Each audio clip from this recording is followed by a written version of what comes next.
带去读唐诗。此夜四时高，下歌。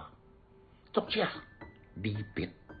诗篇敬我300里，邯郸发荷花。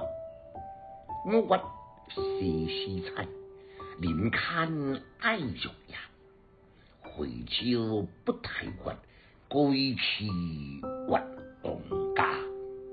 简介：诗的头一联写景，囝我原名就是感冒，是伫浙江萧南县的县南，方圆300多里呢，拢遍布含苞待放的荷花。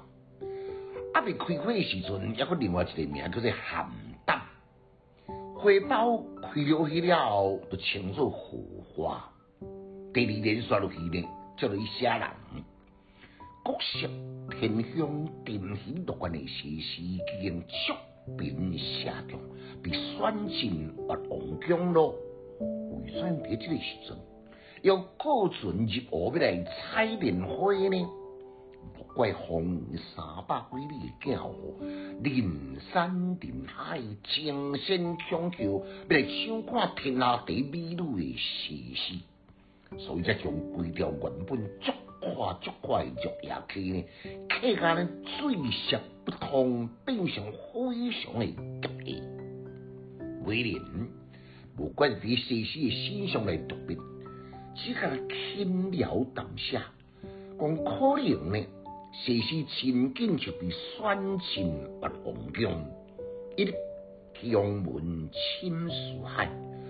坊间的老百姓呢，是要再看西施一个面，那就比顶天泛蓝咯。也是安尼，才来造成今仔日轰动的原因。有人可能会感真奇怪，为什么李白不爱写事实呢？因为西施是献了吴国，来讲归去吴王家才对。况且事实成也，西施是越国的美女，为什么唔将伊留在越王宫，甘心将伊来送往吴国呢？是不是早就定下美人计？包含今仔日西施的出现，拢伫计划中的进行。故意来塑造美艳成轰动，和吴国的君臣未看到人，大声就听到伊的名，何尝毋是上好的广告呢？这就是李白刻意修句的归去越王家的杰作。伫李白真侪诗当中呢，定都有一种刻意要来吊人胃口的佳作。